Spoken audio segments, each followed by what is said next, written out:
অলপ দিন পূৰ্বত মুখ্যমন্ত্ৰী মহোদয়ে এটা সংবাদমেল পাতিলে য'ত ভুল তথ্য দিয়া গ'ল আৰু অসমৰ ৰাইজক মিছলিড কৰা গ'ল, মিছগাইড কৰা গ'ল। আৰু সেই কাৰণে আজি এই সংবাদমেল আমাৰ ফলৰ পৰা আয়োজন কৰা হৈছে।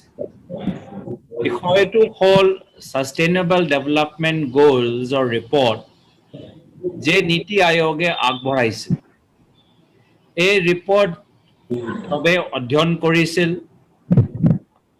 নিউজ পেপাৰ আৰু টিভি চেনেলৰ ওপৰত আলোচনাও হৈছিল আৰু সবে নিজে দেখা পাইছিল যে ইয়াত অসমৰ পাৰফৰ্মেন্স অন্য ৰাজ্যৰ তুলনাত যথেষ্ট বেয়া।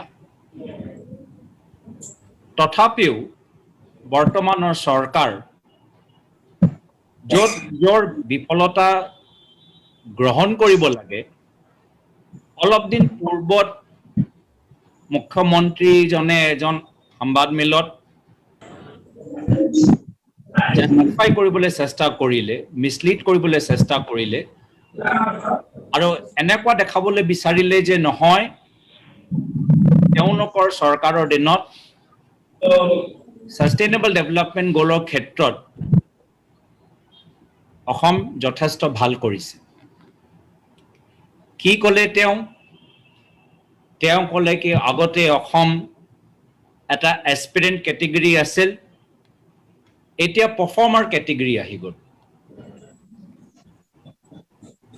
বন্ধুসকল, এই SDG ৰিপৰ্টৰ ভিতৰতেহে 4টা কেটেগৰী আছে আৰু এছপিৰেণ্ট কেটেগৰী হ'ল আটাইতকৈ আমাৰ 4th কেটেগৰী আৰু পাৰফৰ্মাৰ কেটেগৰী হ'ল আমাৰ 3rd কেটেগৰী। যদি আপোনালোকে কয় যে 4টা কেটেগৰী আছে, এটা ৰাজ্যৰ যেতিয়া ইভ্যালুৱেশ্যন হয় তো এই 4টা কেটেগৰী আপুনি ক'ব পাৰে কি প্ৰথম কেটেগৰী হ'ল A কেটেগৰী, দ্বিতীয় কেটেগৰী হ'ল B কেটেগৰী, তৃতীয় কেটেগৰী হ'ল C কেটেগৰী আৰু এছপিৰেণ্ট কেটেগৰীটো আমি কওঁ চতুৰ্থ কেটেগৰী আমি ক'ব পাৰো C- কেটেগৰী। আমাৰ মুখ্যমন্ত্ৰী মহোদয়ে ক'বলৈ বিচাৰিলে যে আমি C- পৰা তেওঁলোকৰ নেতৃত্বৰ দিনত C- আছিল, এতিয়া C হৈ গ'ল, এতিয়া তেওঁলোকে গৌৰৱ অনুভৱ কৰিছে, কৈছে এইটো এটা প্ৰগ্ৰেছ হ'ল। আৰু সঁচাকে লজ্জাজনক কথা যে C- পৰা C হয়তো আমি সবে কওঁ কি নহয় ভাল হোৱা নাই আৰু ভাল কৰিব লাগে, তেওঁ আকৌ ভাবে কি যথেষ্ট ভাল হৈছে। মাত্ৰ সেই পাৰফৰ্মাৰ কেটেগৰী নামটো দেখুৱাই বা শুনাই তেওঁলোকে দেখাবলৈ বিচাৰিছে কি হয় সঁচাকে তেওঁলোকৰ যথেষ্ট পাৰফৰ্মিং চৰকাৰ। কিন্তু যদি আপোনালোকে ৰিপৰ্টটো পুনৰবাৰ পঢ়ি চায় এতিয়া প্ৰায় 28 ষ্টেটছৰ মাজত অসমৰ ৰেংকিঙে হৈছে 26, মানে আমি প্ৰায় ছেকেণ্ড লাষ্ট বা third last. Out of 28 states আমাৰ ৰেংকিং 26 হৈছে আৰু ৰেংকিংটো আমাৰ কমিছে। আগতে ওভাৰঅল আমাৰ ৰিপৰ্ট নীতি আয়োগ মতে 23rd আছিলে, আমি ৰেংকিঙত আৰু পৰিলোঁ 26 আৰু তেওঁ আকৌ কৈছে কি যথেষ্ট আমাৰ ভাল হৈছে।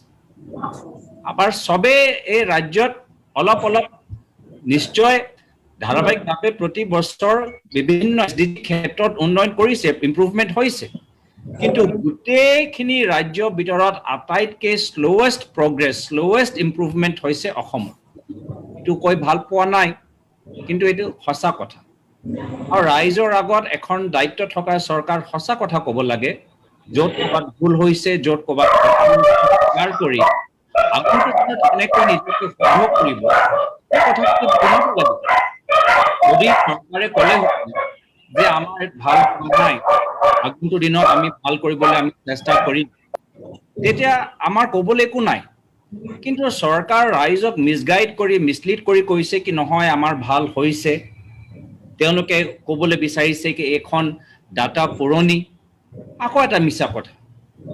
নীতি আয়োগৰ ৰিপৰ্টৰ ভিতৰত এটা পেজ আছে য'ত লিখা গৈছে কি বিভিন্ন SDGৰ যে ডাটাবিলাক লৈছে কোন চনত লৈছে, আৰু প্ৰায় আপোনালোকে চাব প্ৰায় এইটো পেজ 53 আপোনালোকে যদি দেখে নীতি আয়োগৰ ৰিপৰ্টত এটা টেবল আছে তাত প্ৰায় তাত কোৱা আছে কি ডাটা পুৰণি নহয়, কিছুমানৰ ডাটা 2020ত লৈছে, কিছুমানৰ ডাটা 2019ত লৈছে, কিছুমানৰ ডাটা 2018 লৈছে, কিছুমানৰ 2018, 19, 20 তো প্ৰায় ৰিসেন্ট ডেটা, আগৰ কথা নহয়, ৰিসেন্ট ডেটা। কিন্তু মুখ্যমন্ত্ৰী মহোদয়ে আকৌ মিসগাইড কৰিবলৈ চেষ্টা কৰিলে যেতিয়া ক'লে কি এখন পুৰণা ডেটা, নতুন ডেটা ভাল।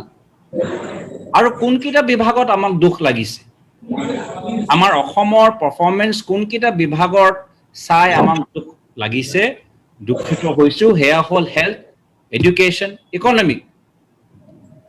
এই হেলথ, এডুকেশ্যন, ইকনমিতে আজি আমাৰ অসমৰ অৱস্থা বেয়া। আৰু আমি ভাবিছিলো যে যোৱা চৰকাৰত যিজনে হেলথ, এডুকেশ্যন, ফাইনেন্স চাই আছিল তেওঁলোকে খুব এজন দক্ষ ব্যক্তি, খুব এফিচিয়েন্ট, খুব গুণী, খুব বুদ্ধিমানী, যথেষ্ট ভাল কাম কৰিছে। কিন্তু আজি স্বাস্থ্য বিভাগত নীতি আয়োগৰ ৰিপৰ্ট, এইটো মোৰ নহয়, নীতি আয়োগে কৈছে স্বাস্থ্য ক্ষেত্ৰত আজি অসমৰ আমাৰ বিভিন্ন ৰাজ্যৰ তুলনাত আমাৰ স্কোৰ স্বাস্থ্য ক্ষেত্ৰত আটাইতকৈ কম, 59, আটাইতকৈ কম। এটা প্ৰেছ নোট আপোনালোকক দিয়া যাব, ইয়াত গোটেই তথ্যখিনি থাকিব। আমাৰ স্বাস্থ্য ক্ষেত্ৰত আটাইতকৈ আমাৰ লোৱেষ্ট স্কোৰ। শিক্ষা ক্ষেত্ৰত 28 ষ্টেটছৰ পৰা ৰেংকিং আমাৰ 24। আপোনাক নিশ্চয় মনত আছিলে বিভিন্ন সময়ত মুখ্যমন্ত্ৰী মহোদয়ে যোৱা চৰকাৰত কৈছিল তেওঁৰ সপোন আছিলে কি যে অসমত সমগ্ৰ ভাৰতৰ ভিতৰত টপ 5 ৰাজ্যৰ ভিতৰত তেওঁ লৈ যোৱা লক্ষ্য আছে। খুব ভাল লক্ষ্য, খুব ভাল উদ্দেশ্য, আমিও স্বীকাৰ কৰিছো, তেওঁ শুভেচ্ছা জ্ঞাপন কৰিছো যে এটা ভাল উদ্দেশ্য লৈছে, অসমক আগুৱাই লৈ যোৱা উন্নয়নৰ ক্ষেত্ৰত আমি বিচাৰো।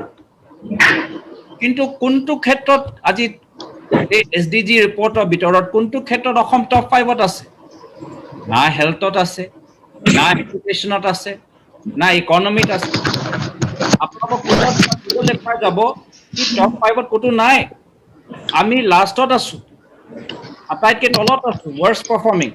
আজি শিক্ষা ক্ষেত্ৰত আমাৰ drop out rate, class 9, class 10ৰ ড্ৰপ আউট ৰেট আমাৰ গোটেই ভাৰতৰ ভিতৰত আমি সেকেন্ড হাইয়েস্টত আছো।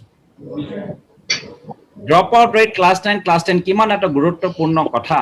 যি সময়ত ল'ৰা ছোৱালীয়ে উচ্চ শিক্ষা গ্ৰহণ কৰি ভাল স্কিল ডেভেলপমেণ্ট, স্কিল এডুকেশ্যন পায়, পিছত গৈ ভৱিষ্যতে এজন আদৰ্শ নাগৰিক হ'বলৈ এটা ভাল এটা সুবিধা, এটা মঞ্চ পায়। সেই ক্ষেত্ৰত আজি ড্ৰপ আউট ৰেট সমগ্ৰ ভাৰতৰ ভিতৰত আজি অসম দ্বিতীয় স্থানত আছে।